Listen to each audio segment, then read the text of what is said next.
"Sarah, could you pass the bread?" my mother asked, her voice carrying that particular tone she reserved for addressing waitstaff or inconvenient relatives.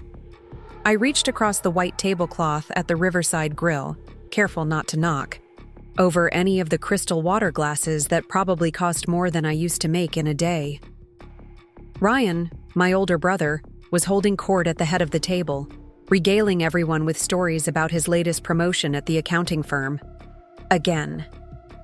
"And then Henderson called me into his office," Ryan continued, gesturing with his wine glass like he was conducting an orchestra.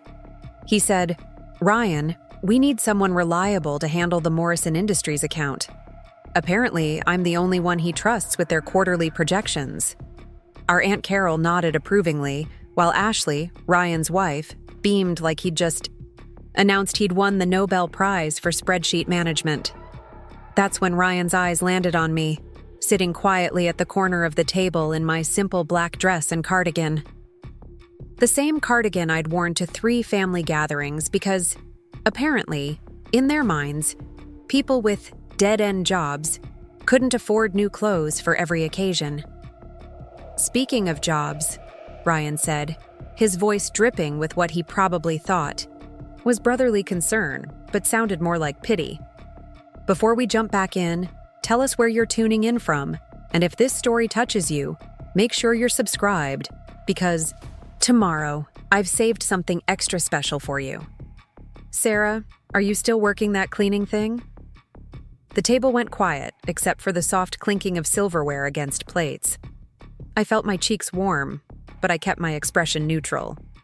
After 7 years of this, I'd learned that defending myself only made them double down on their assumptions. "I'm still in facility management," I replied calmly, cutting my salmon into precise pieces. Ryan chuckled, the sound sharp enough to cut glass. "Facility management," he repeated, making air quotes with his fingers. "Come on, Sarah. We're family here. You can just say you clean offices.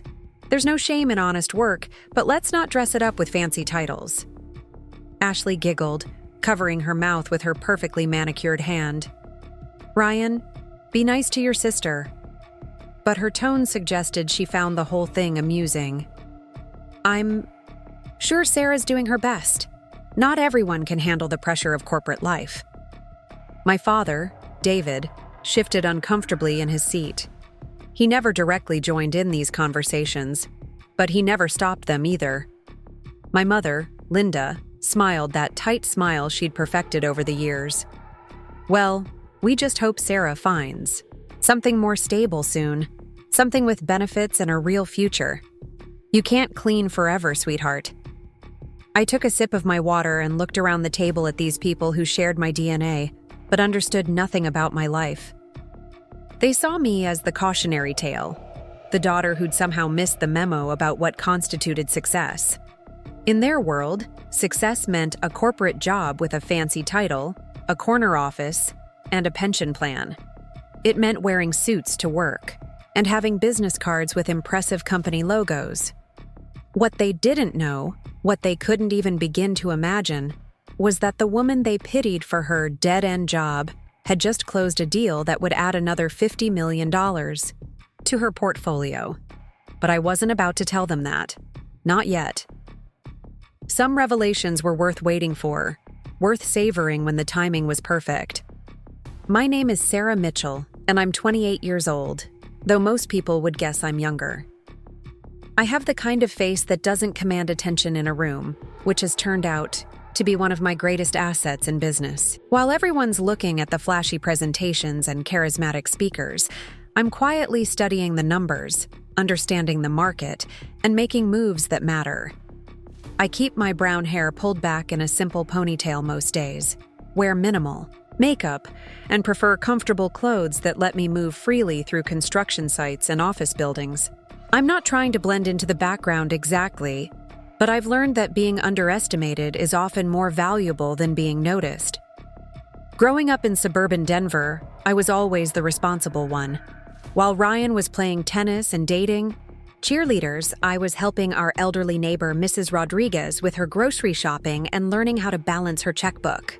While Ryan was failing calculus and getting tutored back to a C-, I was teaching myself bookkeeping by managing the finances for the church youth group.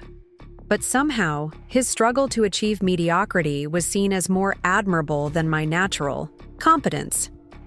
The pattern established itself early. Ryan got praised for effort, I got praised for results, and somehow effort was worth more than results in the Mitchell family economy. When Ryan finally graduated college after 5.5 years with a business degree and a 2.7 GPA, there was a party. When I graduated summa cum laude with a degree in business administration and a minor in real estate development, I got a card and a gift certificate to Target. The cleaning business started almost by accident.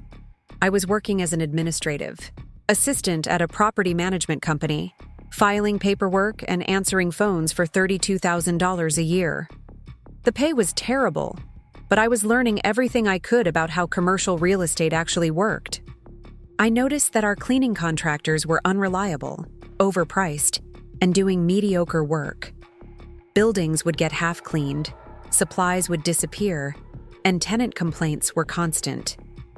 One evening, I was staying late to catch up on filing when I overheard my boss, Mr. Peterson, on the phone with yet another cleaning company, trying to explain why they'd missed 3 scheduled cleanings in 2 weeks. After he hung up, he slumped in his chair and muttered something about how impossible it was to find reliable people. "What if I handled it?" I asked from the doorway. He looked up, surprised to see me still there. "Handled what?" "The cleaning. I could start a company, hire reliable people, set up proper systems. You'd have one point of contact, consistent quality, and probably save money." Mr. Peterson laughed, not meanly, but like I'd suggested something adorable and naive.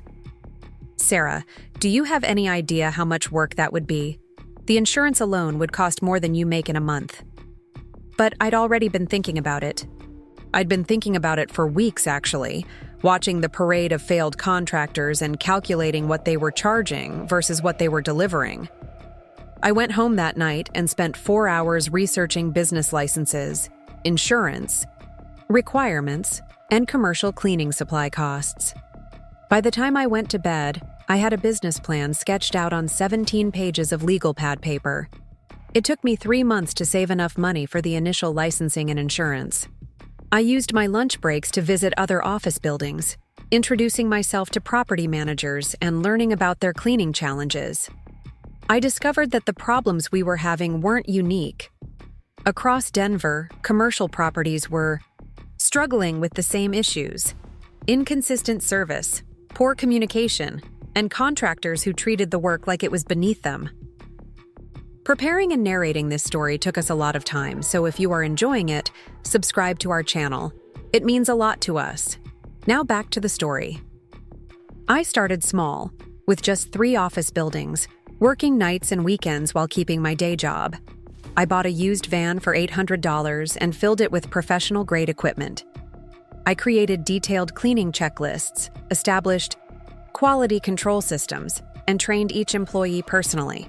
Within 6 months, I had a waiting list of properties wanting to switch to my service. The family's reaction was predictable. Ryan laughed until he nearly choked on his beer when I told them I'd started a cleaning company. "Sarah's going to be the janitor queen of Denver," he announced to the table at Sunday dinner. Ashley suggested I make business cards with little mop and bucket graphics. My mother asked if I was sure I wanted to be associated with that kind of work and wondered what people would think. But Mr. Peterson was impressed enough to give me a reference, and references led to more contracts, and more contracts led to more employees. By the end of my first year, I was managing cleaning services for 12 commercial properties and grossing more than my administrative assistant's salary. I quit the day job on a Tuesday morning in March, walking into Mr. Peterson's office with 2 weeks' notice and a thank you card. "You're making a mistake, Sarah," he said, though he looked more worried than disapproving. "This is steady work, good benefits. What happens if your little business doesn't work out?"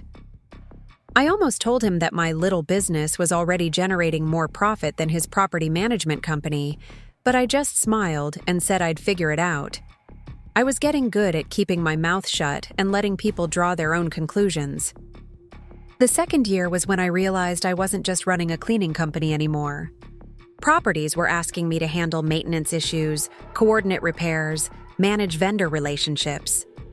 I was becoming a one-stop solution for facility management, and I was good at it. Really good. I understood buildings the way some people understand music or mathematics. I could walk through a property and see problems before they became expensive emergencies, identify inefficiencies that were costing thousands of dollars a month, and create systems that saved both money and headaches. I hired my first full-time office manager, then a maintenance coordinator, then a client relations specialist. I moved out of my studio apartment and into a small house with a proper home office. I bought a new van, then a second van, then a small truck for maintenance calls. The family noticed the truck and assumed I was spending money I didn't have. Ryan made jokes about my fleet of cleaning vehicles, and Ashley posted Instagram stories about the importance of living within your means. What they didn't notice was that I'd stopped asking for money. I'd stopped borrowing small amounts for car repairs or birthday gifts. I'd started picking up the check sometimes when we went out to dinner. Small changes, nothing dramatic enough to challenge their narrative about my life, but signs that something was shifting. The third year was when I hired my first property acquisition specialist and started looking at real estate not just as something to clean and maintain, but as something to own. Commercial real estate in Denver was booming, but I was seeing properties that were being mismanaged, undervalued because of poor maintenance and high tenant turnover. Properties where my facility management expertise could dramatically increase the value. I started small, partnering with an investor to buy a struggling office building in downtown Denver. We renovated it using my maintenance crews, implemented my management systems, and within 18 months had transformed it from a problem property into a profitable investment. The investor was so impressed that he offered to back my next acquisition, then the next one after that. But to my family, I was still just Sarah who cleaned offices. Ryan had gotten another promotion and was now making $68,000 a year, which my mother announced at every possible opportunity. Ashley had hit 60,000 followers on Instagram and was starting to get paid partnership deals with local boutiques. They were the success stories, the ones who were really making something of themselves. I let them believe it because correcting them felt pointless and exhausting. How do you explain to people who measure success in job titles and social media metrics that you've built something bigger than they can imagine? How do you tell your family that their definition of success is so small that you've already lapped them several times over? The fourth year was when I bought my second property, then my third. By year 5, I owned 6 commercial buildings in Denver and was managing facilities for 43 properties that belonged to other owners. My company, Mitchell Facility Solutions, had 37 employees and had been featured in Denver Business Journal as one of the fastest-growing companies in the commercial services sector.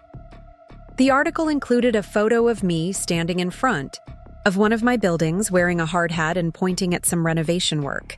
My mother saw it and called to ask if I was branching out into construction now. She genuinely didn't understand that I owned the building, that the construction was happening because I'd ordered it, that the Business Journal was interviewing me because I was the owner, not an employee. "It's nice that they're giving you more responsibilities," she said. "Maybe this will lead to a management position eventually." I didn't correct her. I was too busy closing on my 7th property. By year 6, Mitchell Facility Solutions was generating revenue that would have shocked my family into silence if they'd bothered to ask about it. But they never asked about revenue or profit or growth. They asked if I was still doing the cleaning thing and reminded me that it wasn't too late to go back to school for something more stable. Ryan got married that year, and I was a bridesmaid in a dress that cost more than most people's rent. During the reception, relative after relative asked me what I did for work, and when I said facility management, they nodded politely and moved on to more interesting conversations. The bride's father, a successful real estate developer, cornered me near the bar and started explaining how commercial real estate worked. assuming I knew nothing about property values or market trends.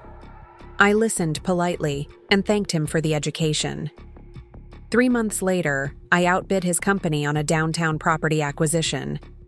That brings us to year 7, to this dinner at the Riverside Grille, to Ryan's casual dismissal of my dead-end job, and the family's comfortable certainty that they understood my life. What they didn't know, what I hadn't told them because the timing had never been quite right, was that Mitchell Facility Solutions now owned 13 commercial properties in Denver, including the 15-story downtown office building where Ryan's accounting firm, Henderson and Associates, leased their office space on the 8th floor.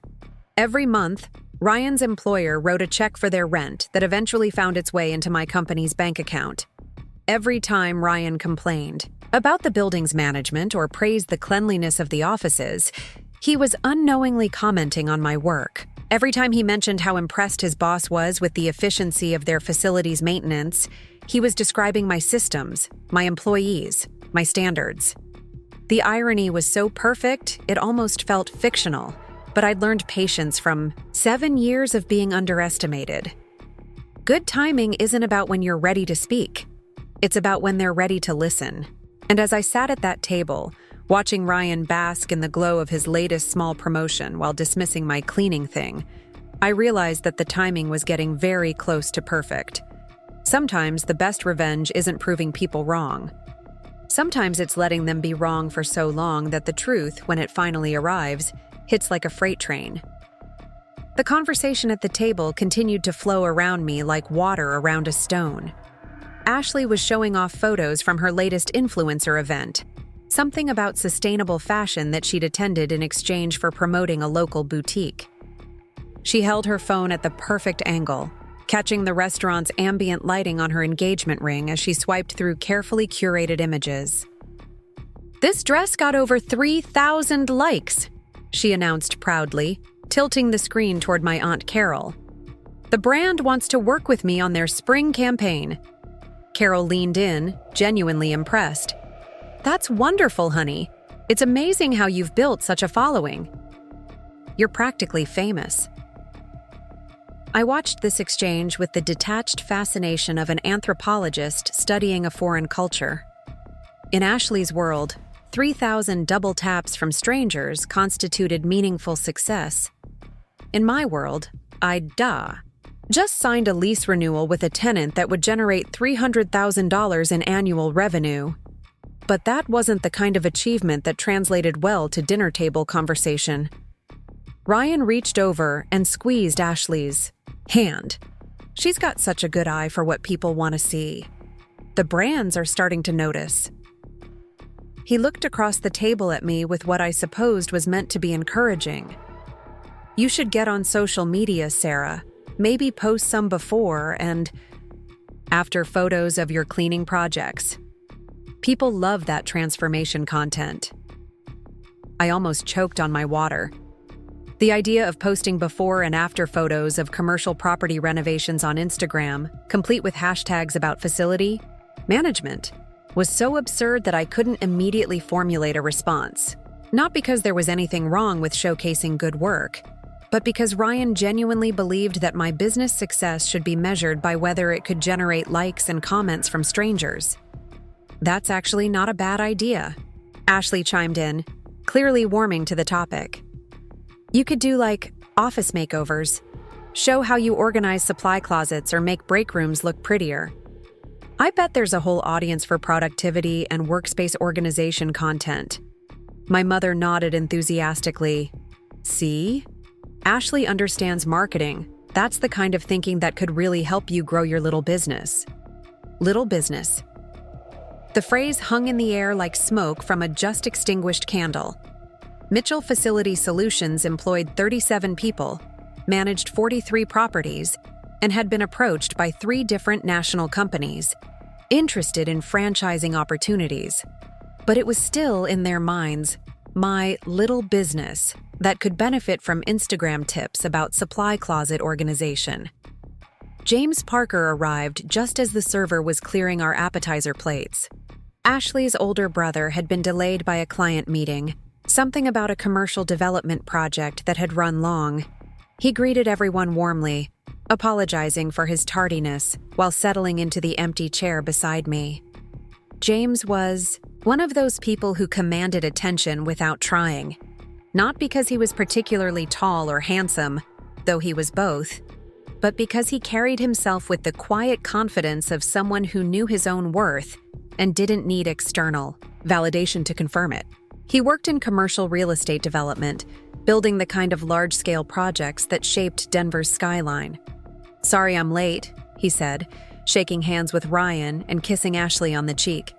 "We're trying to finalize the details on a mixed-use development downtown, and you know how these negotiations go." Carol perked up immediately. "Oh, how exciting. Where downtown?" "Just off 17th Street," James replied, accepting a menu from the server. 40-story residential and commercial complex. Should break ground next spring if we can get through all the permitting nonsense. The table buzzed with interest. This was the kind of work they understood and respected. Big buildings, big budgets, big importance. Ryan leaned forward, clearly interested in connecting with someone whose career carried obvious prestige. "That sounds incredible," Ryan said. "The logistics alone must be mind-boggling. How do you even begin to coordinate something that massive?" James smiled, but I caught something in his expression that suggested he'd had this conversation many times before. "Honestly, the construction is the easy part. It's the facility management where most projects succeed or fail. You can build the most beautiful building in the world, but if you can't keep it clean, safe, and efficiently maintained, you've basically created an expensive problem." I felt a small spark of interest for the first time that evening. Someone at this table actually understood that facility management was more than just mopping floors and emptying trash cans. "Most developers don't think about that until it's too late," James continued, cutting into the salmon he'd ordered without looking at the menu. "They spend millions on design and construction, then try to cheap out on management and wonder why their buildings become problems instead of assets." Ashley nodded like she understood, though I could tell from her expression that she was just following social cues. "That makes total sense. You need good people taking care of things." "Exactly," James said. "And good people are hard to find. I've been looking for a facility management company for this new project, actually. Someone who really understands commercial properties, not just the basic cleaning and maintenance stuff." The irony was so perfect that I almost laughed out loud. Here was someone actively seeking exactly the services my company provided, sitting right next to me at a dinner where my family had just finished explaining how my work was basically janitorial services with delusions of grandeur. "What kind of qualities are you looking for?" I asked, genuinely curious about his criteria. James turned to me with obvious interest, probably grateful to have someone at the table who seemed to understand the complexities of his work. "Someone who thinks strategically about building systems. Energy efficiency, tenant satisfaction, preventive maintenance that actually prevents problems instead of just responding to them. I need partners who understand that good facility management can increase property values by 20 or 30%. Ryan looked confused. 20 or 30%? From cleaning? "From comprehensive facility management," James corrected gently. "It's not just cleaning. It's mechanical systems maintenance, energy optimization, tenant relations, vendor coordination, security oversight, compliance management. When it's done right, it's basically property value enhancement through operational excellence." I could feel the family's attention shifting as James spoke, their understanding slowly adjusting to accommodate this new information about what facility management actually entailed. It was like watching people realize that something they'd dismissed as simple was actually quite complex. "Sarah does facility management," my mother said slowly, as if testing out the words in a new context. James looked at me with increased interest. "Really? For commercial properties?" "Some commercial, some mixed use," I replied, keeping my tone casual. "Mostly in the Denver area." "That's fantastic," James said, and I could tell he meant it. It's such an undervalued field. Property owners don't realize how much money they're leaving on the table with poor facility management until they see what good systems can accomplish. Ashley looked between James and me like she was trying to solve a puzzle. "Wait, so what Sarah does is actually important?" The question hung in the air with unintentional weight. Ashley hadn't meant it to sound as revealing as it did, but her genuine surprise at the possibility that my work might matter exposed how thoroughly the family had dismissed my career. James looked genuinely puzzled by the question. "Important?" Facility management is crucial for any commercial property. Bad facility management can destroy a building's profitability. Good facility management can turn an average property into a premium asset. Ryan shifted uncomfortably in his seat. "I mean, we knew it was important work. Sarah's always been modest about what she does." This was revisionist history at its finest. Sarah's modesty had nothing to do with their assumptions about my work. They'd simply never bothered to ask enough questions to understand what my business actually involved. "Modesty is understandable," James said, warming to the topic. "Most people don't really understand the scope of what facility management encompasses until they've worked in commercial real estate. I've seen property values increase by millions of dollars just from implementing better operational systems." My father spoke up for the first time in several minutes. "Millions of dollars from maintenance and cleaning?" "From strategic facility management," James corrected again, patiently. "Look, I can build a beautiful 40-story tower, but if the elevators break down regularly, if the HVAC systems are inefficient, if the common areas look tired, if tenant concerns aren't addressed quickly, if security is inconsistent, that building becomes a liability instead of an asset. Good facility management prevents all of those problems and creates value through efficiency and tenant satisfaction." The family was absorbing this information with varying degrees of comprehension, but I could see the wheels turning. James was essentially explaining that what they'd considered menial work was actually sophisticated business operations with significant financial impact. "The best facility management companies I work with are basically property value optimization specialists," James continued. "They understand buildings as systems, not just structures. They can walk through a property and identify opportunities to reduce operating costs, improve tenant retention, and increase rental rates through better service delivery." Carol looked at me with new curiosity. "Is that what you do, Sarah?" Before I could answer, James jumped in with obvious enthusiasm. "You know what? I should get your contact information. I'm always looking for qualified facility management partners. Do you have a business card?" The request for a business card was such a simple thing, but it represented a seismic shift in the evening's dynamic.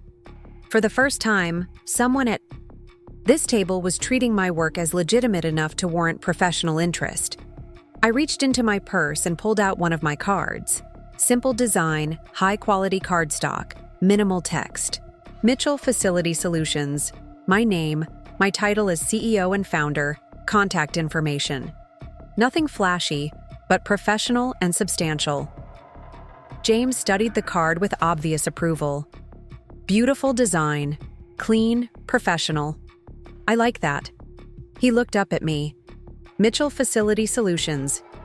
How long have you been in business?" 7 years, I replied. "That's excellent. Longevity in this field usually indicates quality. Too many fly-by-night operations give the industry a bad reputation." He tucked my card into his wallet. "I'd love to set up a meeting sometime. I'm working on several projects that could use your expertise." The word expertise landed on the table like a small bomb. James wasn't just being polite or making conversation. He was treating me like a professional peer, someone whose knowledge and experience had value in his world. Ashley looked at the business card in James's hand, like it was evidence of something she didn't quite understand. "Sarah, you never told us you were a CEO." I almost pointed out that they'd never asked, but settled for a mild response. It's not something that comes up much in casual conversation.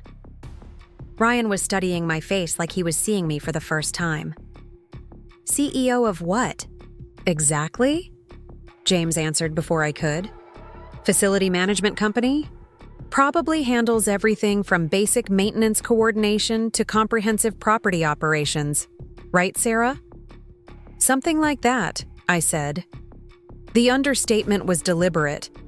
I could have explained that Mitchell Facility Solutions managed over 40 properties, employed nearly 40 people, and generated annual revenue that would surprise everyone at this table. I could have mentioned that we'd been featured in industry publications, that we'd won contracts away from much larger companies, that we'd developed proprietary systems that other firms were trying to copy. But explaining all of that would have felt like trying to convince them of something they should have already known. For 7 years, they'd had opportunities to ask real questions about my work, to show genuine interest in what I was building. Instead, they'd been content to assume that my business was small and simple, because that assumption fit comfortably with their pre-existing ideas about who I was and what I was capable of. James was looking at me with obvious professional interest, probably trying to assess the scope of my operation without asking directly. In commercial real estate, company size and capability varied dramatically, and experienced developers learned to read between the lines when evaluating potential partners. "What's your typical project size?" he asked, which was a polite way of asking about the scale of my business. "We handle everything from small office buildings to major commercial complexes," I replied. "Depends on the client's needs and the property's requirements." It was another carefully neutral answer that could mean almost anything. A small facility management company might consider a 50,000 square foot office building a major project. Mitchell Facility Solutions regularly managed properties 10 times that size, but James seemed satisfied with my response, probably because he understood that most facility management professionals were modest about their capabilities until they'd established trust with potential clients. Over-promising and under-delivering was a common problem in the industry. "That's great," he said. "Flexibility is important. I work on projects ranging from small commercial renovations to major mixed-use developments, so I need partners who can scale up or down depending on the situation." The conversation was starting to feel like a professional networking session that happened to be taking place at a family birthday dinner. James was treating me like a business contact worth cultivating, while my family was still trying to process this new information about my career. My mother looked between James and me like she was watching a tennis match played in a language she didn't quite understand. "So Sarah's work is more complicated than we thought?" James seemed genuinely confused by the question. "Complicated?" "Well, yes. Facility management requires pretty sophisticated understanding of building systems, vendor coordination, budget management, regulatory compliance. It's definitely not entry-level work." Entry-level work, another phrase that landed with unintended impact. The family had been treating my career like something I was doing temporarily until I found something better, something more suitable for someone with my education and capabilities. James was describing it as specialized professional work that required experience and expertise. Ryan was quiet, probably trying to reconcile this new information with 7 years of assumptions about his little sister's career trajectory. Ashley was looking at my business card like it might contain additional secrets if she studied it hard enough. "I had no idea," my father said quietly. We thought you were basically doing custodial work." The admission hung in the air with uncomfortable honesty. At least he was being direct about their assumptions instead of trying to rewrite history. James looked around the table with obvious confusion. "Custodial work? No, facility management is much more comprehensive. It's property operations, really. Good facility managers are basically running the business side of commercial real estate. The phrase, business side of commercial real estate, seemed to penetrate the family's consciousness in a way that my previous explanations never had. Maybe because it was coming from James, someone whose credentials they respected, or maybe because he was describing my work in terms they could finally understand. But I wasn't sure I wanted them to understand. Not anymore. 7 years of being dismissed and diminished had created a distance that couldn't be bridged by one conversation with someone who happened to respect my field. They'd had countless opportunities to ask better questions, to show genuine interest in what I was building, to treat my career with the same respect they showed Ryan's conventional corporate trajectory. Instead, they'd been content to assume the worst, to treat my success as their disappointment, to frame my entrepreneurial work as evidence that I couldn't get a real job. Now that someone else had validated my career, they wanted to adjust. They're understanding, but the adjustment felt motivated by social embarrassment rather than genuine recognition of my accomplishments. James was still talking about the importance of good facility management, clearly passionate about the topic, and probably enjoying the opportunity to discuss it with someone who understood the complexities involved. But I was only half listening, distracted by the realization that this conversation was revealing more about my family than it was about my work. They weren't bad people, not really. They loved me in their own way, wanted good things for me, worried about my future. But they'd never bothered to understand what I was actually doing with my life, and their assumptions had been consistently negative. They'd created a story about who I was and what I was capable of, and they'd been content to live with that story even when the evidence suggested it was incomplete.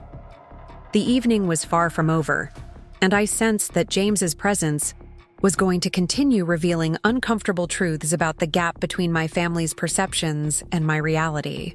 But for now, I was content to let the conversation flow around me, while I considered what it meant that strangers consistently showed more interest in my work than my own family ever had. The server arrived with our main courses, providing a natural break in the conversation that had been steadily shifting the evening's dynamics. James continued to ask thoughtful questions about facility management while cutting into his steak, treating the topic with the kind of professional curiosity that I'd learned to appreciate from clients and industry colleagues but had never experienced from my own family. The challenge I'm facing with this new development, James was saying, is finding a management partner who can handle the complexity from day one. Most companies want to start small and scale up, but a 40-story mixed-use building doesn't have the luxury of a learning curve. Ryan was following the conversation with obvious interest, probably recognizing that this was the kind of high-level business discussion he aspired to be part of in his own career. That sounds like a huge responsibility. How do you even evaluate whether a company can handle something that big? Track record, mostly, James replied. I look for companies that have managed similar properties successfully. References from other developers, tenant satisfaction scores, operational efficiency metrics. But honestly, the best indicator is usually the initial conversation. You can tell pretty quickly whether someone really understands the complexities involved. He glanced at me with what looked like approval. Sarah asked exactly the right questions earlier. Most people focus on the obvious stuff like cleaning schedules and maintenance costs, but she immediately wanted to know about strategic criteria and value enhancement. That tells me she's thinking about facility management as a business discipline, not just a service contract. I felt a familiar mixture of professional satisfaction and personal irony. James was describing the kind of strategic thinking that had built Mitchell Facility Solutions into what it was today. The same approach that had allowed me to acquire and successfully manage 13 commercial properties. But to my family, these were new revelations about capabilities they'd never bothered to explore. Ashley was listening to this exchange with obvious confusion, still trying to reconcile the facility management work that James was describing with her understanding of what I did for a living. Sarah, when you said you clean offices, you meant, like, managing the people who clean offices? The question revealed so much about the assumptions that had shaped their perception of my work. Ashley wasn't trying to be dismissive, but she genuinely couldn't conceive of facility management as anything more sophisticated than supervising custodial staff.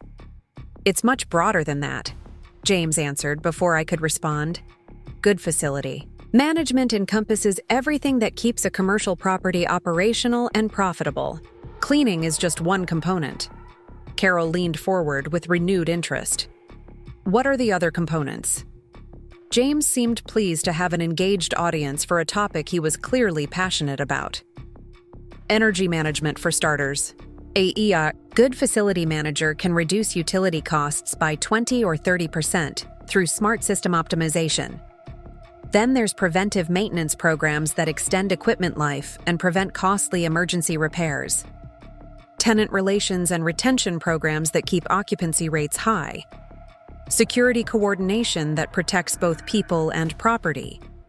Vendor management that ensures quality service at competitive prices." He paused to take a sip of wine before continuing. "But the real value comes from understanding how all these systems work together. A facility manager who really knows what they're doing can create operational synergies that dramatically improve a property's financial performance." My mother was absorbing this information with obvious surprise. "That sounds more like and business management." "It is business management," James confirmed. "Property operations are fundamentally about optimizing revenue while controlling costs. The best facility management companies I work with are essentially consulting firms that specialize in commercial real estate optimization. Consulting firms, revenue optimization, commercial real estate. These were terms that carried weight in my family's understanding of legitimate business success. James was essentially translating my work into a language they could respect, describing the same activities I'd been doing for 7 years, but in ways that highlighted their sophistication and business impact. Ryan was looking at me with something that might have been newfound respect, though it was mixed with obvious confusion about how he'd misunderstood my career for so long. "Sarah, why didn't you ever explain it like that?" The question was fair, but it revealed a fundamental misunderstanding about communication and respect. I hadn't explained my work in those terms because they'd never shown enough interest to warrant that level of detail. When someone consistently dismisses what you do as a cleaning thing or a dead-end job, you learn not to waste energy on elaborate explanations that won't be heard anyway. "I tried to explain it," I said simply. "You weren't particularly interested in the details." The response landed with uncomfortable accuracy. Ryan looked like he wanted to argue, but he couldn't deny the pattern of dismissive comments and lack of genuine curiosity that had characterized their approach to my career. James seemed to sense the undercurrent of family tension and smoothly redirected the conversation back to professional topics. The facility management industry has really evolved over the past decade. Technology integration, sustainability initiatives, data-driven decision-making. The companies that are succeeding are the ones that embrace innovation instead of just maintaining the status quo. This was territory where I could have contributed significantly to the conversation. Mitchell Facility Solutions had implemented several proprietary technology systems that gave us competitive advantages in efficiency and client communication. We'd pioneered sustainability programs that had attracted environmentally conscious tenants and reduced operating costs. Our data analytics capabilities allowed us to predict maintenance needs and optimize resource allocation in ways that impressed even experienced property owners.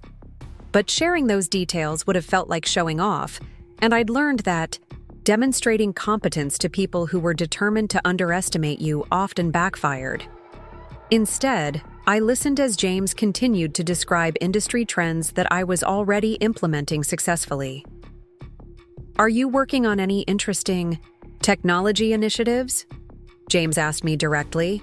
"A few things," I replied, keeping my answer deliberately vague.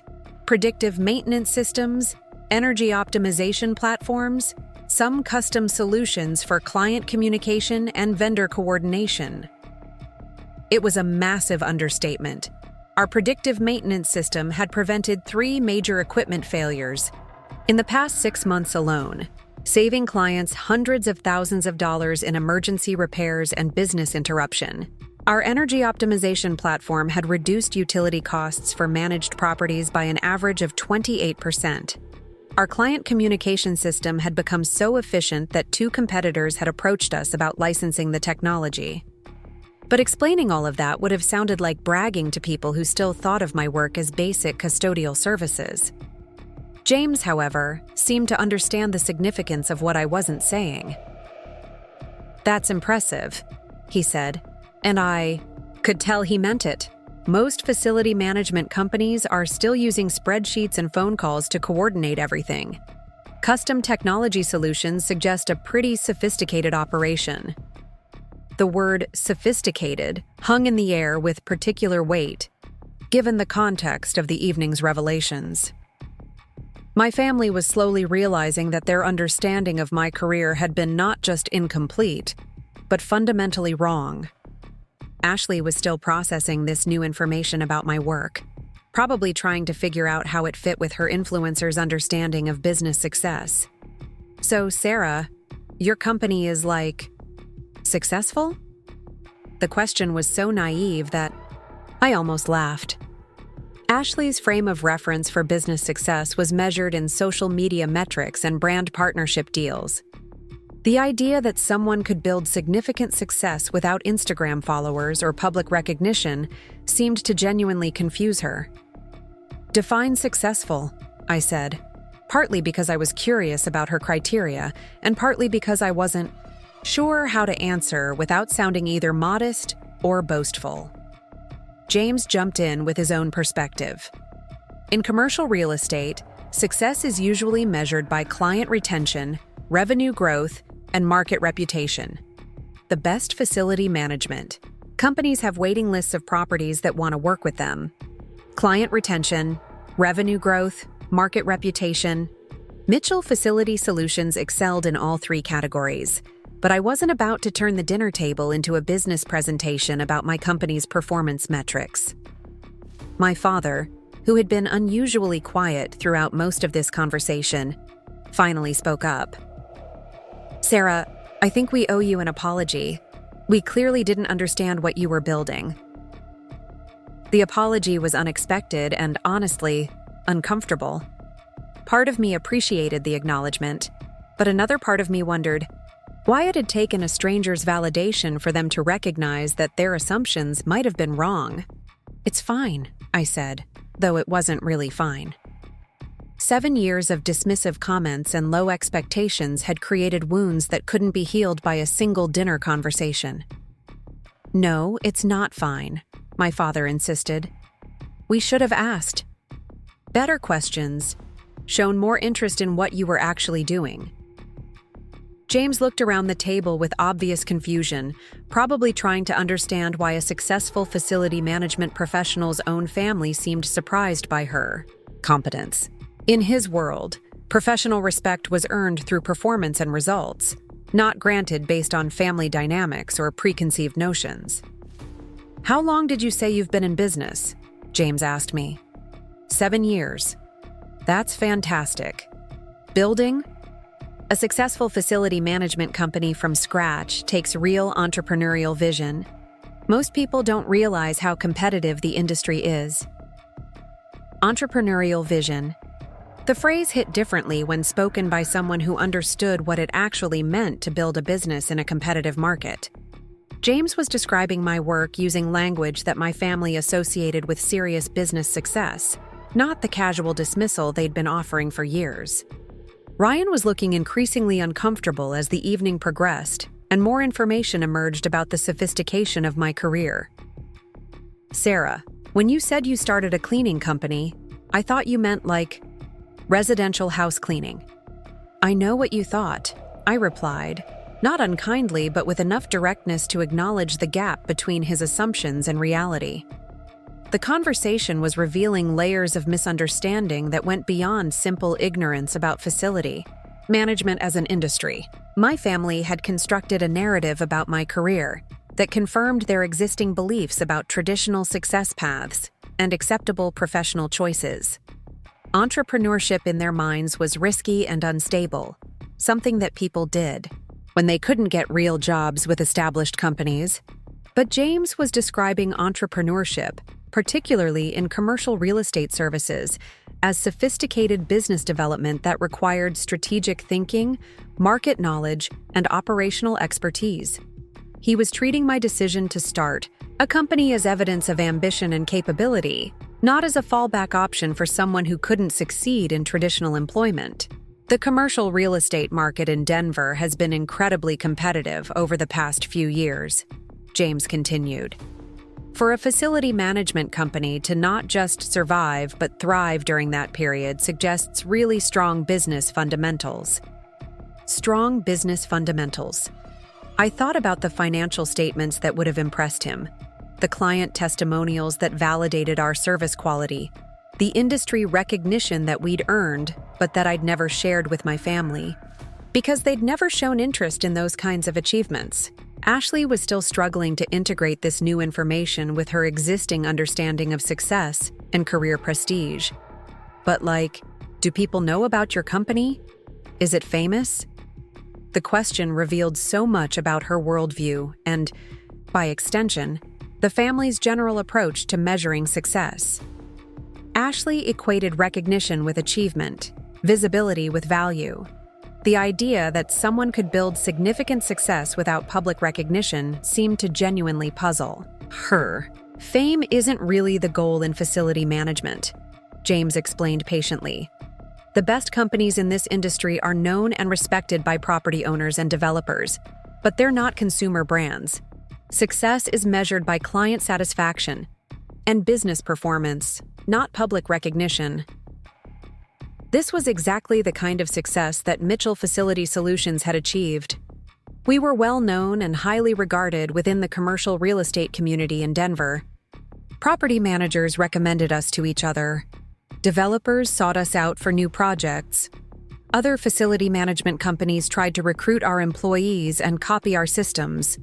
But we didn't have Instagram accounts or PR campaigns or any of the external markers of success that would have impressed my family. Our reputation was built on performance and results, not on public visibility or social media presence. Carol, who had been listening to this conversation with obvious interest, finally asked the question that had probably been building throughout the evening. "Sarah, how big is your company exactly?" It was a direct question that deserved a direct answer. But I found myself hesitating. For 7 years, I'd been protecting my family from information about my success because I'd learned that their assumptions were more comfortable for everyone involved. Correcting their misunderstandings required them to acknowledge that they'd been wrong, and people generally preferred to be right about their judgments. "We manage about 40 properties currently," I said, which was accurate but incomplete. "Mostly commercial and mixed-use buildings in the Denver metro area." James looked impressed. 40 properties? That's a substantial operation. How many employees? "Around 40, I replied, continuing to offer minimal details while staying truthful. But James, with his industry experience, immediately understood the implications of those numbers. 40 employees managing 40 properties suggests either very large properties or very comprehensive service offerings. Probably both. He was right, of course. Our employee-to-property ratio reflected the fact that we provided full-service facility management for major commercial buildings, not basic maintenance for small office spaces. But explaining that would have required me to detail the scope and sophistication of our operations, which would inevitably lead to discussions about revenue, profit margins, and business valuation that would completely reshape my family's understanding of my career. The evening was approaching a tipping point where maintaining modest understatement was becoming more difficult than simply telling the truth about what I'd built. But the truth was complicated, and I wasn't sure my family was ready for the full scope of that complexity. Ryan was studying my face like he was trying to solve a puzzle that had suddenly become much more challenging than he'd expected. "Sarah, are you actually successful? Really successful?" The question was so blunt that it caught me off guard. Ryan wasn't trying to be insulting, but his genuine surprise at the possibility that I might be really successful revealed how thoroughly he'd dismissed my potential for meaningful achievement. Before I could answer, James responded with obvious confusion about why this was even a question. "Ryan, your sister runs a 40-employee facility management company that handles 40 commercial properties. In Denver's commercial real estate market, that represents serious business success." Serious business success. The phrase settled over the table like a revelation that no one had been prepared for. My family was finally beginning to understand that their assumptions about my career hadn't just been slightly off, but completely wrong. But understanding the scope of my success was different from understanding why I'd never corrected their assumptions. That was a more complicated conversation about respect, curiosity, and the exhausting dynamics of constantly defending yourself to people who were supposed to support you unconditionally. The server returned to check on our meals, providing another natural break in a conversation that was steadily revealing uncomfortable truths about family expectations and the price of being consistently underestimated by the people who were supposed to know you best. The dessert course arrived with an elaborate presentation that seemed almost theatrical after the intensity of the evening's conversations. Ashley immediately began photographing her chocolate souffle from multiple angles, probably planning to post about the restaurant's ambiance and her sophisticated dinner companions. The irony wasn't lost on me that she was documenting a meal where she'd discovered her sister-in-law's career was far more substantial than she'd ever imagined. James had been checking his phone periodically throughout dinner, responding to what appeared to be urgent messages from clients or colleagues. Commercial real estate development operated on tight schedules and constant coordination, especially when dealing with the kind of large-scale projects he'd described. "Sorry about this," he said, glancing up from his phone with obvious frustration.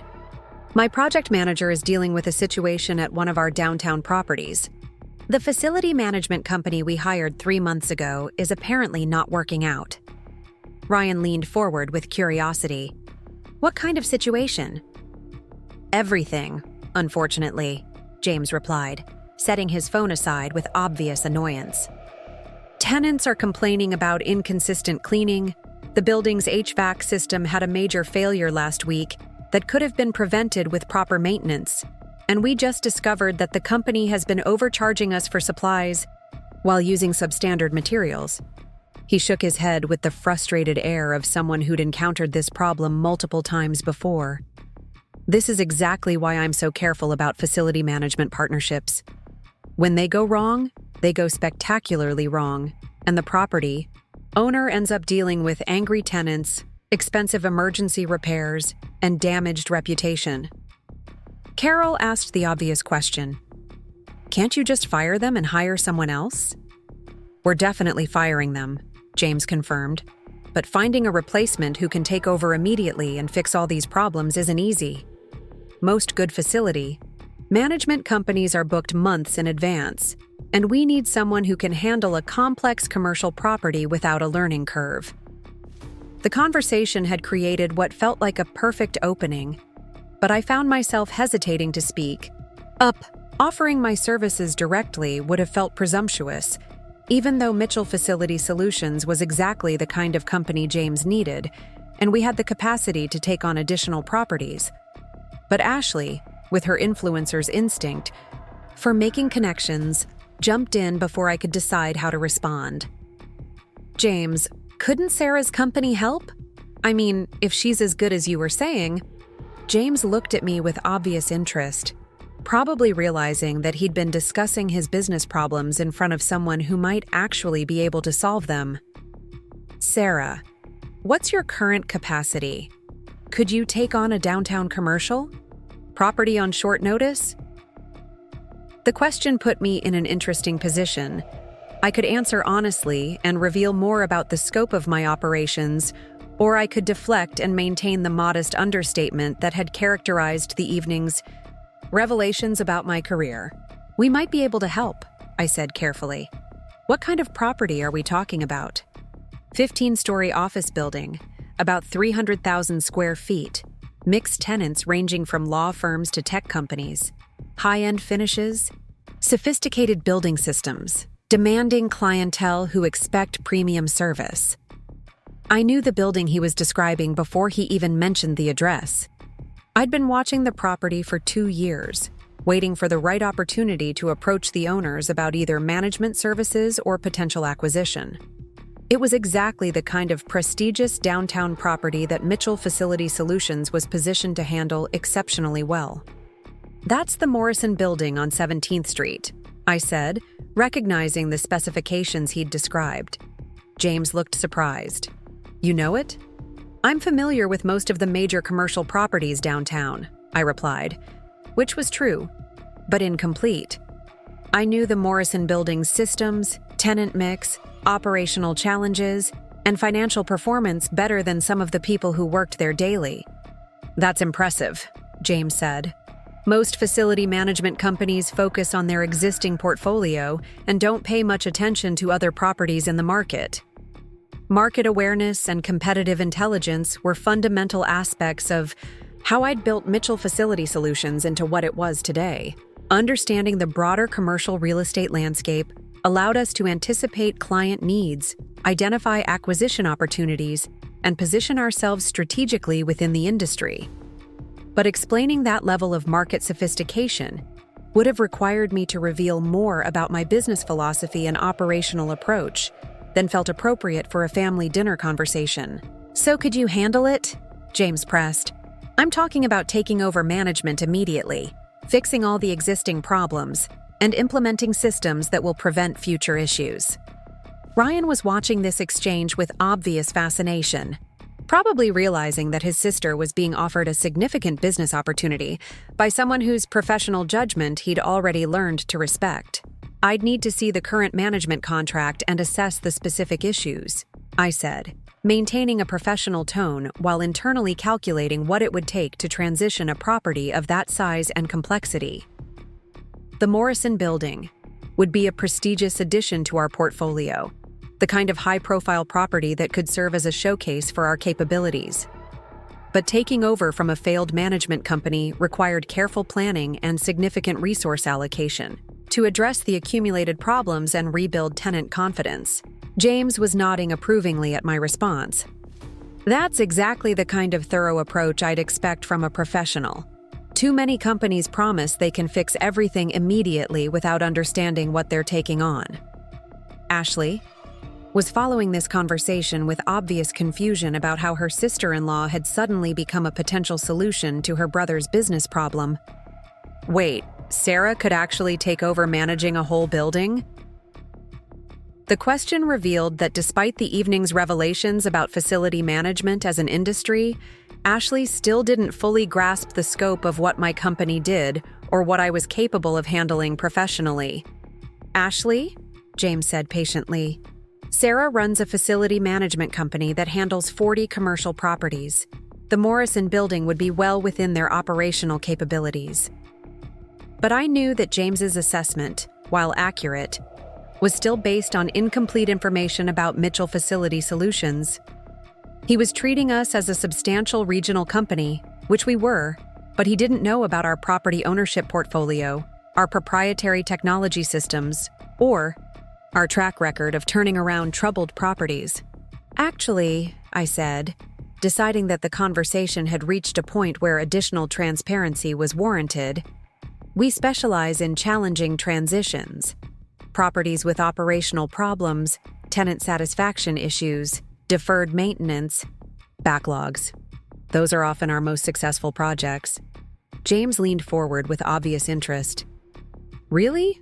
That's unusual. Most facility management companies prefer straightforward properties with established systems and satisfied tenants. Troubled properties offer more opportunity to create value," I explained. "When everything is already running smoothly, there's limited room for improvement. But when a property has problems, solving them can dramatically increase tenant satisfaction, reduce operating costs, and improve the owner's return on investment." This was the core business philosophy that had allowed Mitchell Facility Solutions to acquire undervalued properties transform their operations, and build our real estate portfolio. But explaining that would have required me to discuss aspects of my business that went far beyond traditional facility management services. Ryan was staring at me like I'd suddenly started speaking a foreign language that he was trying to translate. Sarah, you make it sound like you're not just managing buildings, you're like improving them as investments. That's exactly what good facility management does, James confirmed. The best companies in this industry understand that their role is to optimize property performance, not just maintain the status quo. My mother had been unusually quiet during this part of the conversation, probably trying to process the growing evidence that her daughter's career was far more sophisticated and successful than she'd ever imagined. Sarah, when you say you specialize in challenging properties, how many of those have you turned around? It was a direct question that deserved a direct answer, but the truth was complicated. Over the past 7 years, Mitchell Facility Solutions had transformed the operations of dozens of properties, both for clients and for our own portfolio. Our success rate was exceptional, and our reputation for handling difficult situations had become one of our primary competitive advantages. Most of our major projects have involved some kind of operational challenge, I said, which was accurate, but diplomatic. Building owners don't usually change facility management companies when everything is working perfectly. James was nodding with obvious understanding. That's very true. The best companies in this industry are often brought in to solve problems that previous managers couldn't handle. Carol had been listening to this exchange with growing interest, probably recognizing that the conversation had evolved from family dinner chit-chat to serious business discussion. James, are you actually considering hiring Sarah's company? I'm definitely interested in exploring the possibility, James replied. The Morrison building needs immediate attention, and finding qualified facility management on short notice is usually impossible. If Sarah's company can handle the transition, it could solve a major problem for us. Ashley looked between James and me like she was watching a business negotiation unfold in real time. This is so weird. Like, Sarah could actually get a contract from this dinner conversation? The comment revealed Ashley's limited understanding of how professional relationships actually developed in the commercial real estate industry. Networking and referrals were fundamental aspects of business development, and many significant contracts emerged from exactly these kinds of informal conversations. But for Ashley, business success was measured by social media metrics and public recognition. The idea that meaningful professional opportunities could develop through quiet competence and industry relationships seemed to genuinely surprise her. Business relationships often develop organically, James explained. When you're dealing with urgent situations, you can't always wait for formal bid processes and lengthy evaluations. Sometimes you need to work with people you trust based on their reputation and demonstrated capabilities. Trust and reputation. These were the currencies that mattered in the commercial real estate world, more valuable than marketing campaigns or flashy presentations. Mitchell Facility Solutions had built both through consistent performance and satisfied clients, but it was the kind of success that operated largely outside my family's awareness. My father was studying my face with obvious curiosity, probably trying to reconcile this new information about my professional standing with his previous assumptions about my career trajectory. Sarah, how often do you get business opportunities? Like this? The question was more complex than it appeared. Mitchell Facility Solutions was approached regularly by property owners seeking our services, but we were selective about new clients because our capacity was limited and our standards were high. We could afford to be choosy because our reputation ensured a steady stream of opportunities. We evaluate several potential projects each month, I said, which was truthful but incomplete. We're selective about new clients because we prefer to focus on properties where we can make a meaningful impact. James was listening to this with obvious approval, probably recognizing the approach of a successful company that had grown beyond the point of needing to accept every available contract. That's smart, he said. Companies that chase every opportunity usually end up overextended and underperforming. Selectivity suggests confidence in your market position. Market position. The phrase carried significant weight in the context of commercial real estate services. James was essentially acknowledging that Mitchell Facility Solutions operated from a position of strength rather than desperation, that we had the luxury of choosing our clients rather than accepting whatever work was available. Ryan was processing this information with obvious confusion about how his sister had achieved this level of professional success without his knowledge or recognition. "Sarah, I don't understand how you built all this without us knowing about it." The statement revealed more about Ryan's assumptions than about my communication. I hadn't hidden my business development from the family, but I'd learned not to share details that would be dismissed or minimized. When people consistently treat your work as unimportant, you stop trying to convince them otherwise. "I wasn't hiding anything," I replied. "You just weren't particularly interested in the details." The response was more direct than I'd intended, but it was accurate. For 7 years, my family had been content to assume that my work was simple, and my success was limited. They'd never asked about revenue, growth, client satisfaction, industry recognition, or any of the metrics that would have revealed the actual scope of what I was building. James looked around the table with obvious confusion about why a successful business owner's family seemed surprised by her competence and market position. In his professional world, success was measured by performance and results, not by family dynamics or preconceived notions about acceptable career paths. "Well, regardless of past communication," James said diplomatically, "I'd definitely like to schedule a formal meeting to discuss the Morrison building situation. When would work for your schedule?" The question shifted the conversation back to professional territory, but it also highlighted how dramatically the evening's dynamics had changed. James was treating me as a peer whose time and expertise had value, while my family was still adjusting to this new understanding of my career. "I could meet early next week," I said, pulling out my phone to check my calendar. "Monday or Tuesday morning would work well." Ashley was watching this exchange with obvious fascination, probably realizing that her sister-in-law was scheduling business meetings with her brother while sitting at a family birthday dinner. "Sarah, do you always carry your business calendar with you?" The question revealed Ashley's assumptions about work-life balance and professional responsibility. In her world, business happened during designated business hours in designated business locations. The idea that professional opportunities might emerge at any time and require immediate response seemed to surprise her. "Commercial real estate operates on accelerated timelines," James explained before I could respond. "When a property has problems, every day of delay costs money and creates additional issues. Responsive communication is essential." This was exactly the kind of professional urgency that had allowed Mitchell Facility Solutions to build our reputation for reliability and responsiveness. While other companies operated on standard business schedules and formal communication protocols, we were available when clients needed us and ready to move quickly when opportunities emerged. But explaining that level of professional commitment would have required me to discuss the business philosophy that had driven my success, the willingness to prioritize client needs over personal convenience that had differentiated us from competitors.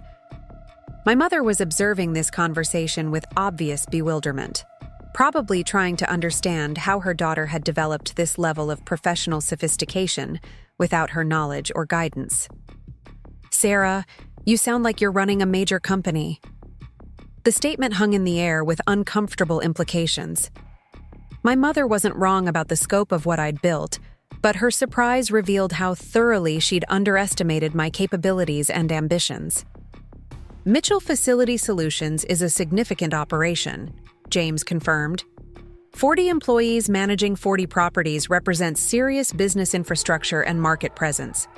But James still didn't know the full scope of what Mitchell Facility Solutions had become. He was treating us as a substantial facility management company, which we were, but he didn't know about our property acquisition portfolio, our technology development initiatives, or our expansion plans for other markets. The truth was that Mitchell Facility Solutions had evolved beyond traditional facility management into comprehensive commercial real estate services. But explaining that evolution would have required me to reveal financial details and strategic information that felt inappropriate for a family dinner conversation.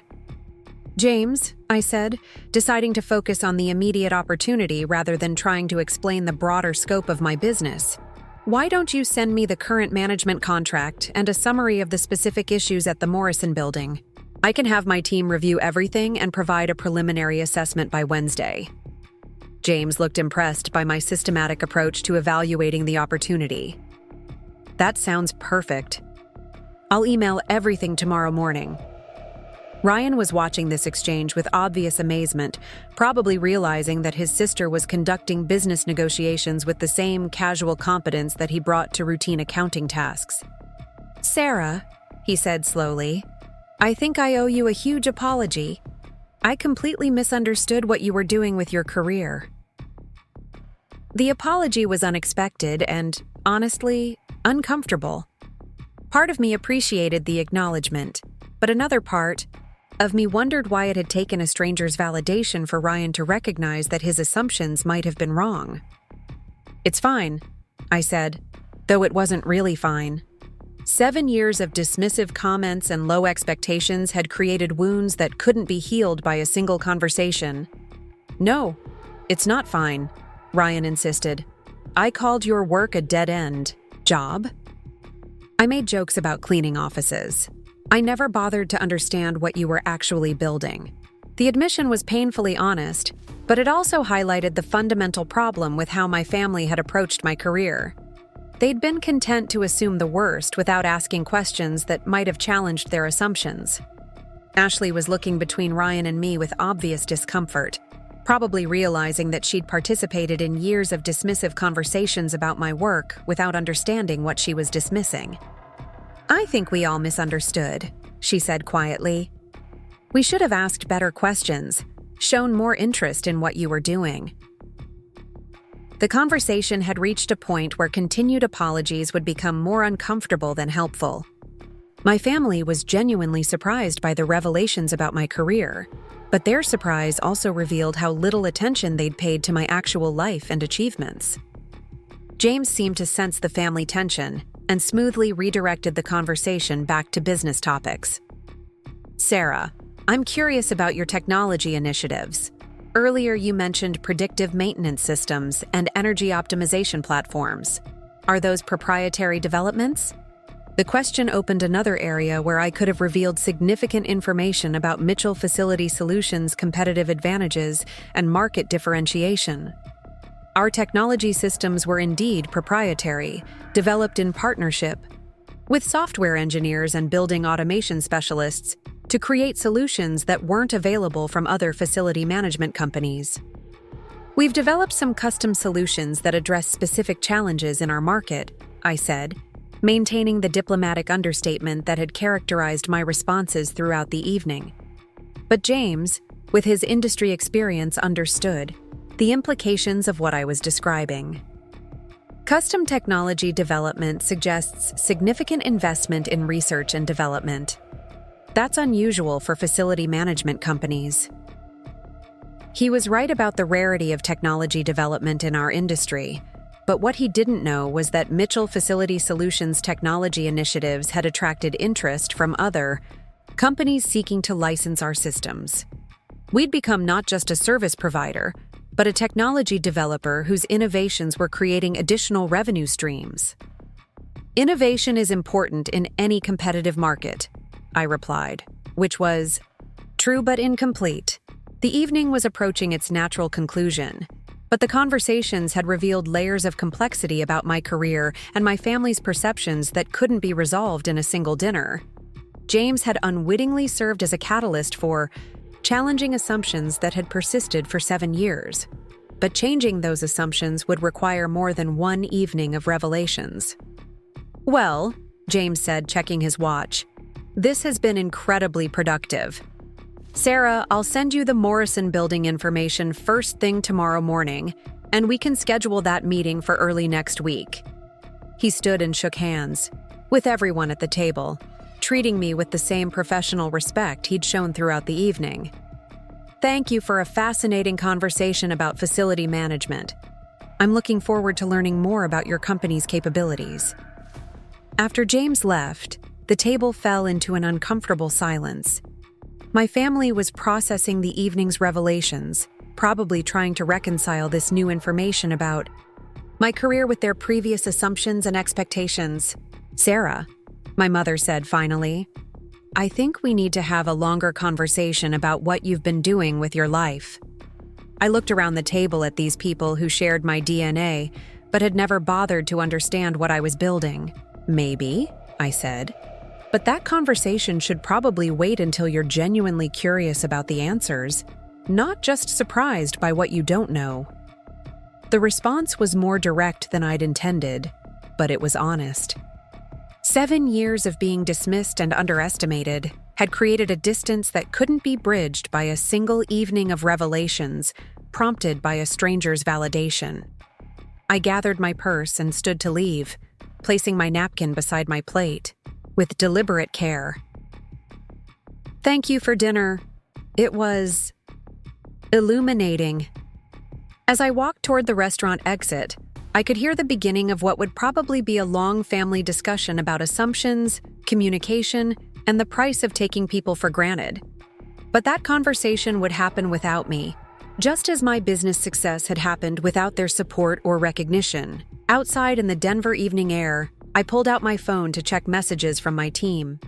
3 properties had requested proposals for expanded services, 2 potential employees had submitted applications, and my property acquisition specialist had identified a downtown building that might be available for purchase. The Morrison building opportunity that James had described was interesting, but it was just one of many projects that would shape Mitchell Facility Solutions' continued growth. Tomorrow would bring new challenges, new opportunities, and new evidence that success doesn't require external validation when it's built on solid foundations. I drove home through the city where I'd built an empire that my own family had never bothered to see. Past buildings that bore my name in management contracts, if not on exterior signs. The lights in office windows represented the work that teams across the city would do tomorrow, coordinated through systems I'd designed and managed by people I'd trained. Some victories are measured by public recognition and external validation. Others are measured by the quiet satisfaction of building something meaningful despite the assumptions of people who were supposed to believe in you. Tonight had been about the collision between those 2 kinds of success, and while the revelation had been satisfying, the real victory was in the work itself. Tomorrow, I would meet with James about the Morrison building, not because I needed his validation or his business, but because good opportunities deserve serious consideration regardless of how they emerge. And my family would continue processing their surprise about who I'd become while I continued becoming more. The gap between their perceptions and my reality had been exposed tonight, but closing that gap was their responsibility, not mine. I'd spent 7 years building something extraordinary while they constructed stories about my limitations. Now they could decide whether they wanted to know the person I'd actually become or remain comfortable with the fiction they'd preferred. Either way, Mitchell Facility Solutions would continue growing. My team would continue delivering exceptional service to our clients, and my name would continue appearing on buildings across Denver, whether my family noticed or not. The phone call came at 7:30 the next morning, interrupting my usual routine of reviewing overnight reports from the security teams at our managed properties. Ryan's name appeared on my screen, which was unusual since we rarely spoke outside of family gatherings. His voice carried an urgency that immediately commanded my attention. Sarah, I need to ask you something, and I need you to be completely honest with me. He paused, and I could hear traffic in the background, suggesting he was driving to work. What's the name of your company again? The exact name? Mitchell Facility Solutions, I replied, wondering where this conversation was heading. Why? And you manage commercial buildings in downtown Denver? Among other areas, yes. I set down my coffee cup and gave him my full attention. Ryan, what's going on? There was a long silence before he spoke again, and when he did, his voice had changed completely. Sarah, I'm sitting in the parking garage of my building right now, looking up at a sign I've seen every day for the past 2 years. It says, Building Management by Mitchell Facility Solutions. And there's a phone number that I just realized is the same number you gave James last night. The revelation hung between us like a bridge suddenly appearing across a chasm that neither of us had fully understood the depth of until that moment. Ryan worked in the Henderson building, a 15-story downtown complex that Mitchell Facility Solutions had been managing for 3 years. His accounting firm, Henderson and Associates, leased the entire 8th floor and had been one of our most satisfied tenants. Ryan, I said carefully, where exactly do you work? Henderson and Associates, 8th floor, 1501 17th Street. His voice was barely above a whisper. Sarah, do you own this building? The question hit with seismic force. I didn't just manage the Henderson building. I'd purchased it 18 months ago when the previous owners needed to liquidate quickly due to financial difficulties. The acquisition had been one of our most successful property investments, transforming an underperforming asset into a premium commercial space through strategic renovations and improved management systems. I own it, I confirmed, my voice steady despite the magnitude of what was being revealed. I bought it last year. The silence that followed was so complete that I wondered if the call had been disconnected. When Ryan finally spoke, his voice was barely recognizable.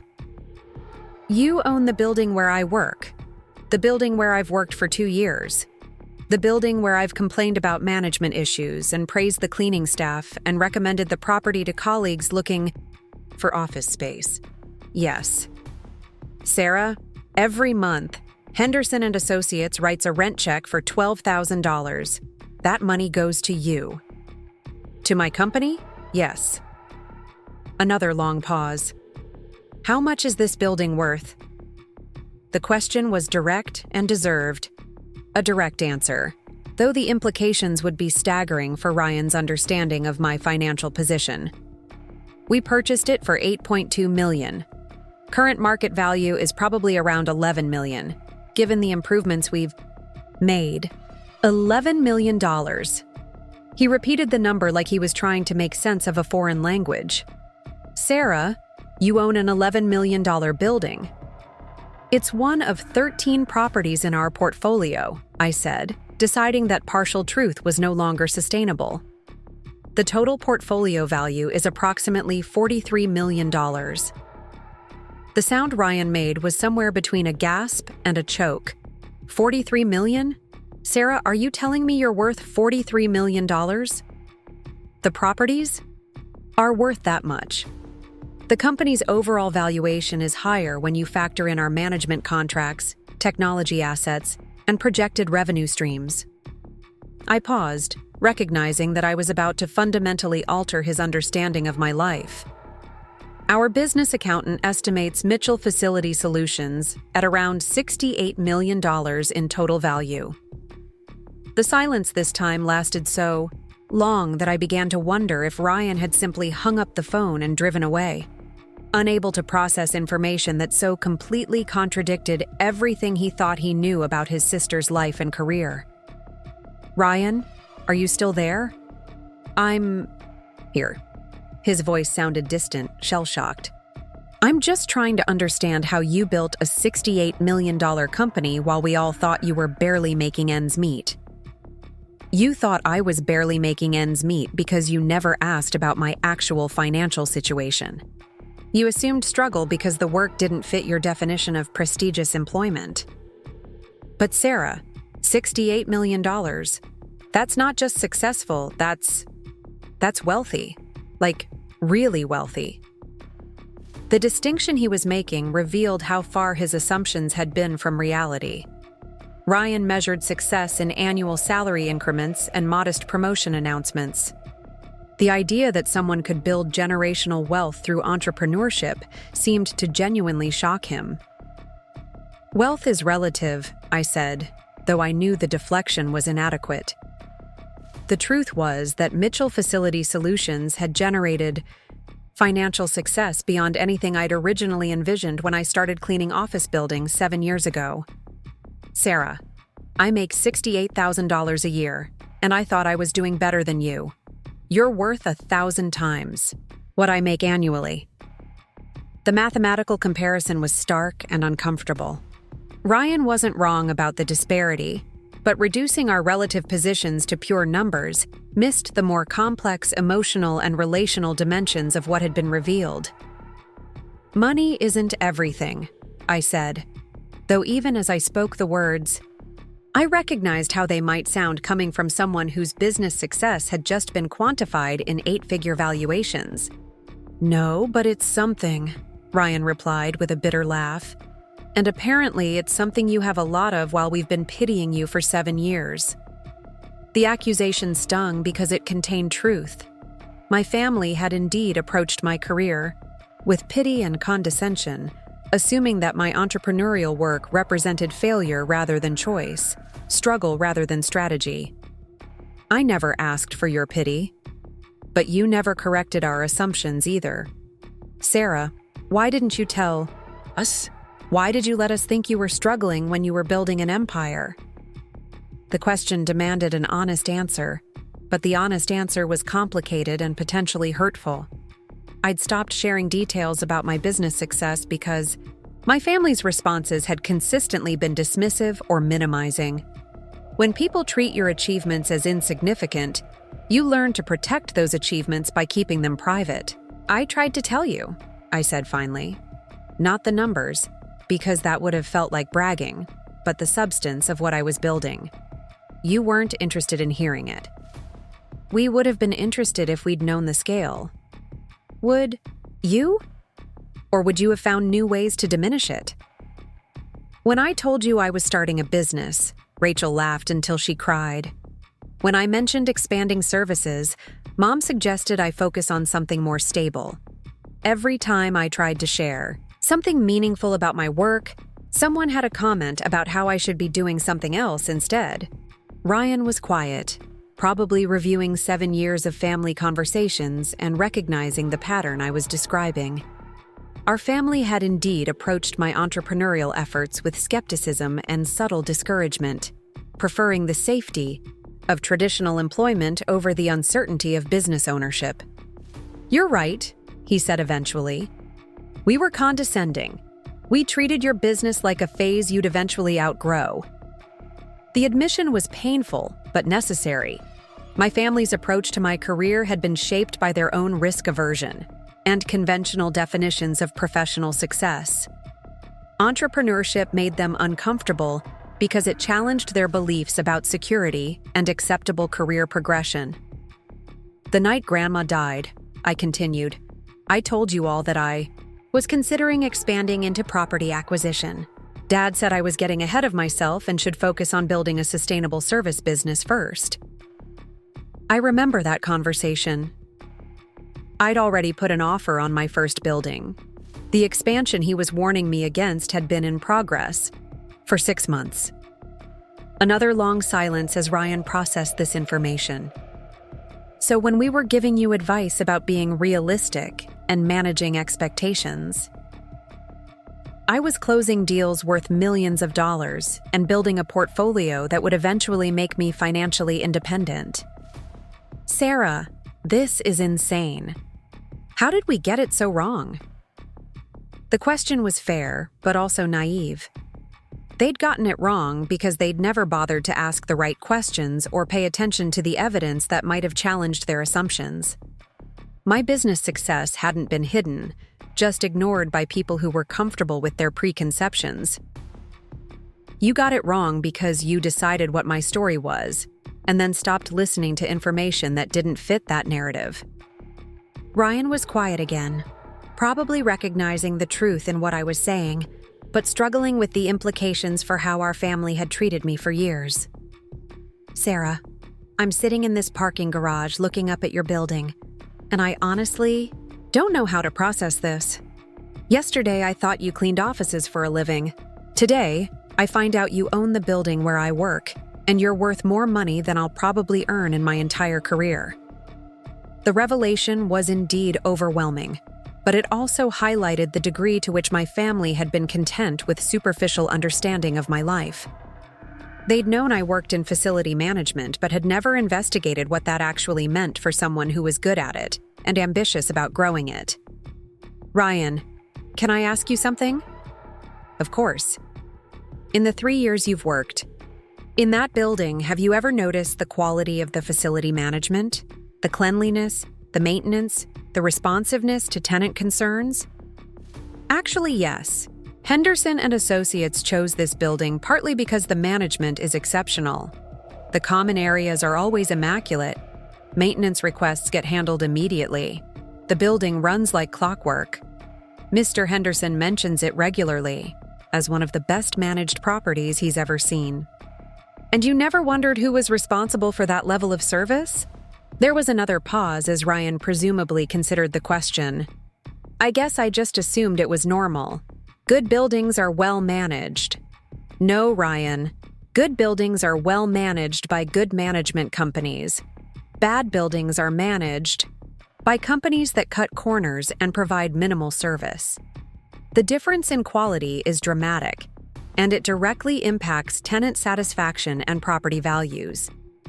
So the building runs smoothly because of your company, because of systems we designed, staff we trained, and standards we maintain. Your office rent includes facility management services that most tenants never think about until they're absent.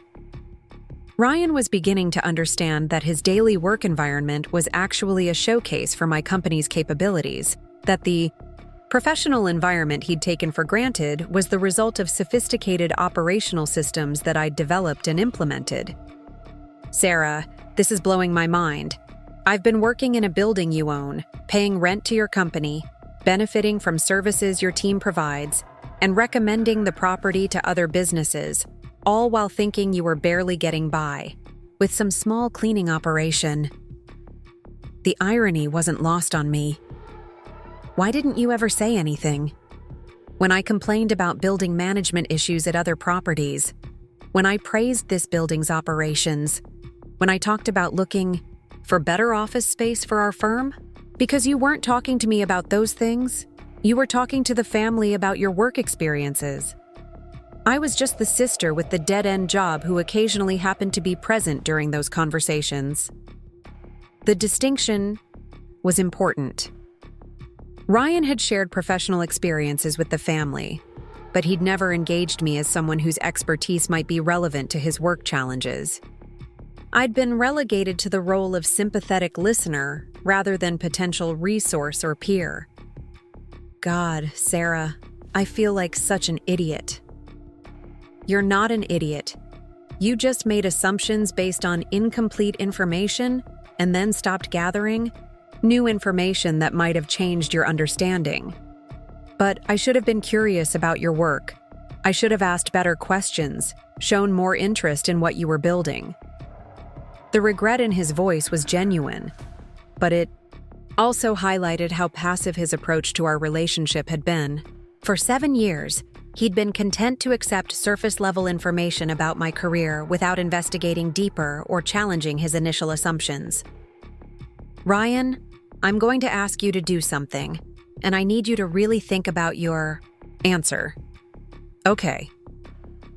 Before yesterday's conversation with James, when was the last time you asked me a substantive question about my business? Not a polite inquiry about how work was going, but a real question about what I do, how the industry works, what challenges I face, what opportunities I'm pursuing.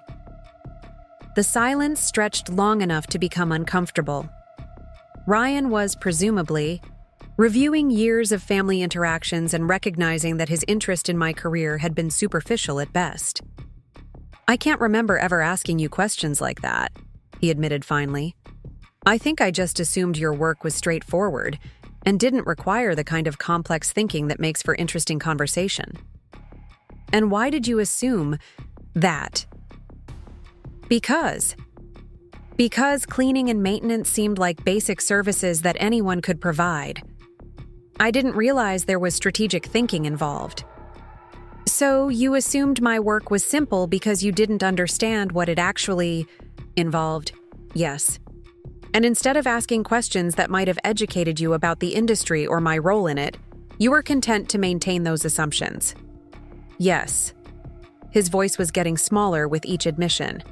Ryan, this conversation we're having right now about building ownership and property management and business valuation, we could have had versions of this conversation anytime over the past 3 years if you'd shown genuine curiosity about my work.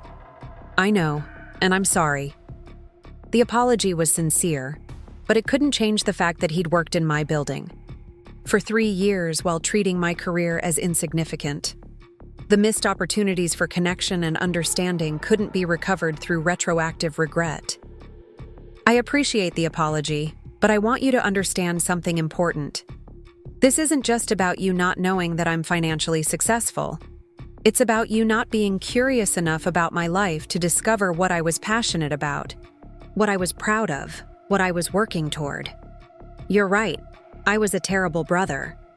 You weren't terrible, you were just incurious.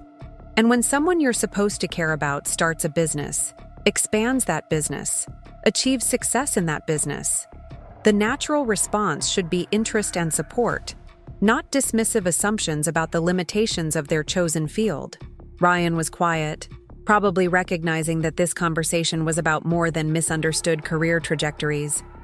It was about respect, attention, and the effort required to actually know the people in your life rather than just assuming you know them. Sarah, how do I fix this?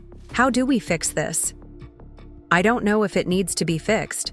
Maybe it just needs to be acknowledged. What do you mean? You now know that your assumptions about my career were wrong. You understand that I've built something significant while you were treating it as insignificant. The question is whether that knowledge changes how you approach relationships with people whose work you don't immediately understand or respect. Of course it does. Does it? Or will you just treat me differently now that you know I'm wealthy, while maintaining the same dismissive attitude toward other people whose work doesn't fit your definitions of prestige? The question challenged Ryan to consider whether his apology represented genuine growth or simply adjustment to new information about my financial status.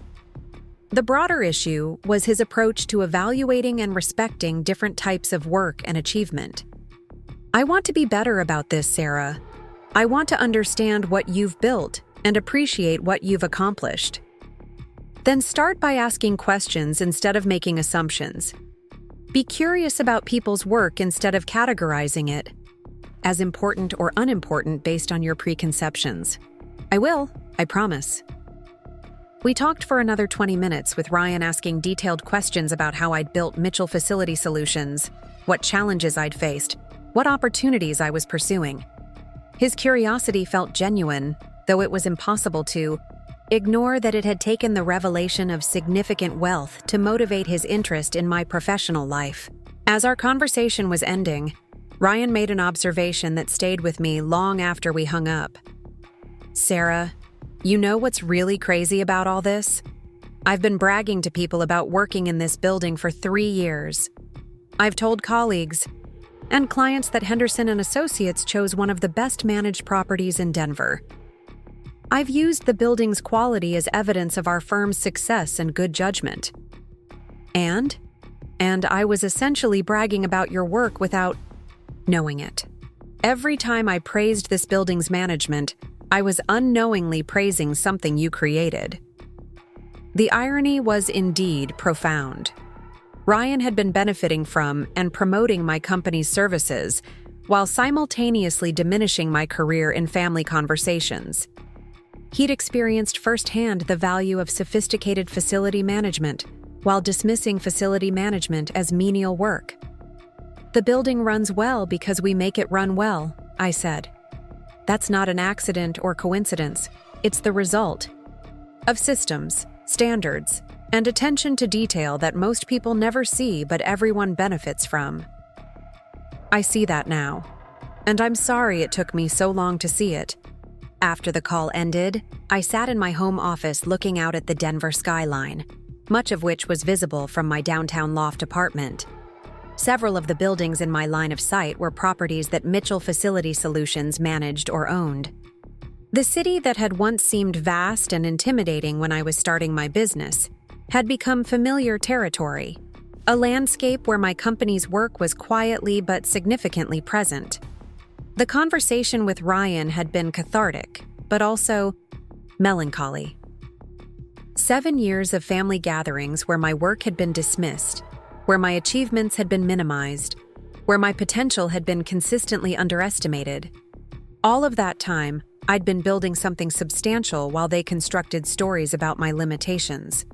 But the revelation also highlighted something important about success and recognition. I'd built Mitchell Facility Solutions into what it was today without my family's support or understanding, which meant their belated recognition wasn't necessary for my continued growth. Their validation was nice to receive, but it wasn't required for my sense of accomplishment or professional identity. My phone buzzed with a text message from James Parker. "Sarah, the Morrison building information is attached. After reviewing the details, I'm even more convinced that your company would be perfect for this project. Can we meet Thursday morning? Instead of next week? This situation is more urgent than I originally thought." I replied confirming the Thursday meeting and opened the attached files. The Morrison building's problems were extensive, but familiar. Exactly the kind of operational challenges that Mitchell Facility Solutions specialized in solving. The previous management company had made classic mistakes that would be expensive to fix, but straightforward for an experienced team. More importantly, the Morrison building was owned by a real estate investment group that managed 12 other properties in Denver. If we could successfully turn around their most problematic asset, it would likely lead to management contracts for their entire portfolio. The business opportunity that had emerged from Ryan's birthday dinner was potentially more significant than anyone at that table had realized. Sometimes the most important professional relationships develop organically, emerging from unexpected conversations and chance connections. I spent the rest of the morning reviewing the Morrison building documents and developing a preliminary strategy for addressing their operational issues. By lunchtime, I had a comprehensive proposal that would not only solve their immediate problems, but also position them for improved financial performance and tenant satisfaction. The proposal represented exactly the kind of strategic thinking that had built Mitchell Facility Solutions into what it was today. We didn't just manage buildings, we optimized them. We didn't just provide services, we created value. The distinction was fundamental to our competitive advantage and market position. At 2 o'clock, my assistant informed me that I had a visitor in the lobby who claimed to be my brother. I looked out my office window and saw Ryan standing in the atrium of our downtown headquarters, looking around with obvious amazement at the scale and sophistication of our operation. Mitchell Facility Solutions occupied 3 floors of a building. We owned with custom-designed offices that showcased our technology capabilities and operational philosophy. The space was both functional and impressive, designed to convey competence and stability to clients while providing our team with an environment that supported their work. I took the elevator down to meet Ryan, curious about what had motivated him to visit in person rather than continuing our conversation by phone. "Sarah," he said when he saw me, "I needed to see this for myself. I needed to understand what you've built." I gave him a tour of our facilities, explaining our operations center where we monitored all managed properties in real time, our client relations department that maintained relationships with property owners and tenants, our maintenance coordination center that dispatched teams across the metro area. Ryan was quiet throughout the tour, absorbing information about the scope and sophistication of what I'd created. When we reached my office, he stood at the window looking out at the Denver skyline with obvious awe. "Sarah, this is incredible. This is like a real company. A big, important, sophisticated company." It's exactly what I've been trying to tell you it was for 7 years. I know, and I'm sorry. I'm really, truly sorry. We talked for another hour, with Ryan asking detailed questions about our growth trajectory, our competitive advantages, our expansion plans. His curiosity was genuine, and his respect was obvious, though I couldn't help noting that both had required the revelation of significant financial success to emerge. As he was preparing to leave, Ryan made one final observation that encapsulated the evening's revelations and their implications. "Sarah, I want you to know that I'm proud of you. Not just because you're wealthy, but because you built something meaningful while never compromising your integrity or treating people badly. Thank you. And I want you to know that I'm going to do better. As a brother, as a family member, as someone who claims to care about you. I'm going to pay attention and ask questions and show genuine interest in your life. I'd appreciate that. But I also want to ask you something, and I need you to be honest with me." "What? Are you okay? I mean, are you happy? Because building all this success while your own family was dismissing you? That must have been lonely." The question touched on something I'd been avoiding acknowledging even to myself. Building Mitchell Facility Solutions had been professionally fulfilling and financially rewarding, but it had also been isolating in ways that were difficult to explain to people who'd never experienced similar disconnection from their support systems. Some days were lonely, I admitted, but the work itself was satisfying enough to make the loneliness manageable. That shouldn't have been necessary.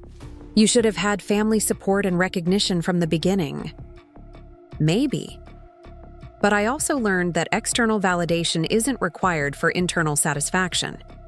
I built something I'm proud of, regardless of whether anyone else understood or appreciated it. Ryan left that afternoon with a different understanding of his sister and, hopefully, a different approach to how he evaluated and respected the people in his life. The conversation had been healing in some ways and clarifying in others, but it had also highlighted the distance that could develop between people who stopped really seeing each other. That evening, I received a group text from my family. My mother had apparently shared the details of Ryan's discoveries with everyone else, and they were all processing the implications of what they'd learned about my career and financial position. Ashley's message was characteristically direct. "Sarah, I can't believe you're rich and never told us. We could have been featuring your success story on my Instagram this whole time." The message revealed so much about Ashley's worldview and her understanding of success as something that existed primarily for public consumption and social media content. The idea that I might prefer privacy over publicity seemed to genuinely confuse her. Carol's message was more thoughtful. "Sarah, I'm sorry we never took the time to really understand what you were building. You've accomplished something remarkable, and we should have recognized that years ago."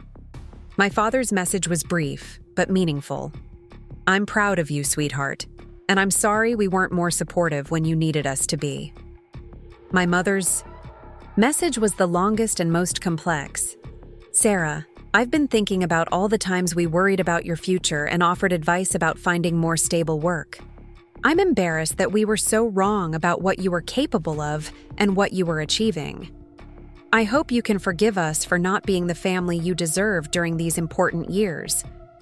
The messages were sincere, but they also highlighted how much my family's understanding of my life had been based on assumptions rather than actual knowledge. They'd been worried about my financial security while I was building wealth, concerned about my career prospects while I was achieving success, offering advice about stability while I was creating something more stable than any traditional employment. I replied to the group text with a simple message. "Thank you all for the kind words. Let's focus on moving forward with better communication and mutual respect." But privately, I recognized that the damage couldn't be entirely undone through apologies and good intentions. 7 years of being dismissed and underestimated had shaped my relationship with my family in ways that would take time and consistent effort to address. The next morning brought new challenges and opportunities that required my attention and decision-making. Mitchell Facility Solutions was continuing to grow and evolve, regardless of my family's newly adjusted understanding of what I'd built. James Parker's meeting about the Morrison building would happen in 2 days, representing a potential expansion of our portfolio and client base. The business would continue developing and succeeding based on our performance and market position, not on external recognition or validation. And I would continue being the person I'd become through 7 years of building something meaningful while being consistently underestimated by people who were supposed to believe in me. The revelation had been satisfying, but the real victory was in the work itself and the knowledge that success doesn't require permission from people who can't see your potential. Up next, you've got 2 more standout stories right on your screen. If this one hit the mark, you won't want to pass these up. Just click and check them out.